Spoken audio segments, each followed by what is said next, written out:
is Trisha Marley B of BSN 1A from University of Cebu Banilad Campus, College of Nursing. Today, I'll be showing you my return demonstration in performing medical hand washing or hand hygiene. This procedure is really important because it is considered as one of the most effective prevention measures and it deters the spread of microorganisms. So, before we start, we need to make sure that we are able to prepare all the materials needed for the procedure.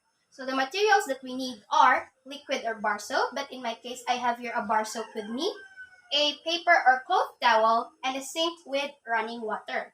Completeness in preparing all these materials assures us from not being delayed, conserves time and effort, and ensures our efficiency as nurses.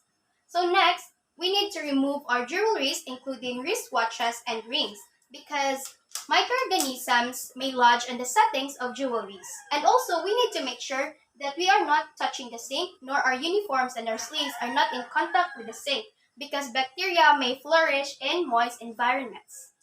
The next step would be that we have to assess our hands for cuts, hangnails, or breaks in the skin or areas that are heavily soiled because open areas in the skin creates breeding grounds and risk for transmission of infectious microorganisms.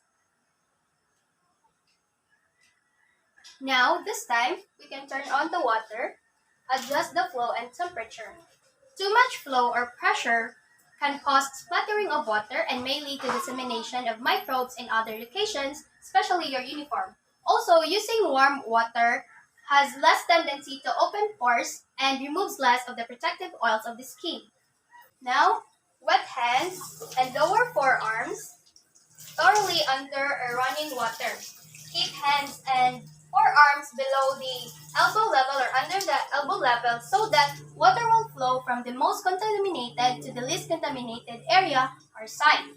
Next, place a bar soap on your hand and rub vigorously. Also, lather thoroughly. Thoroughly rub hands for 10 to 15 seconds. Friction caused by firm rubbing and circular motion helps loosen dirt and microorganisms mechanically. Interlace fingers and thumbs and move back and forth to wash between digits. Interlacing the finger and thumbs cleans the interdigital spaces.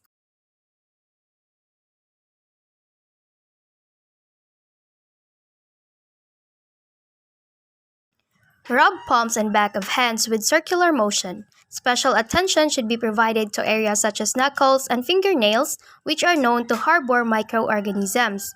Rubbing the fingertips against the palm of the opposite hand helps clean the nails and fingertips that are commonly missed during the hand hygiene.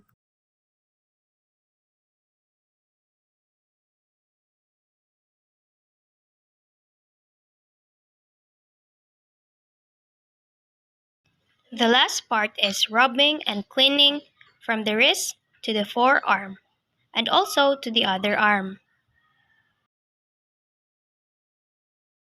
After, rinse with hands in the down position, elbow straight, rinse in the direction of forearm to wrist to fingers.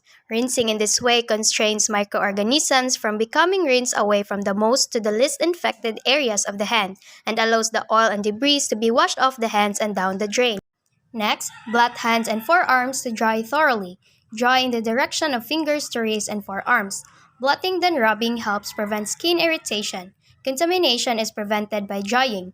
This will prevent the skin from chopping and chopping produces lesions. Dry hands first because they are the cleanest and least contaminated area.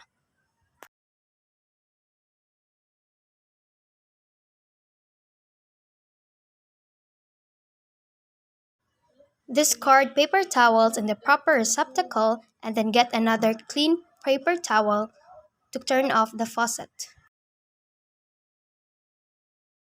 And now we can discard the paper towel and the trash can.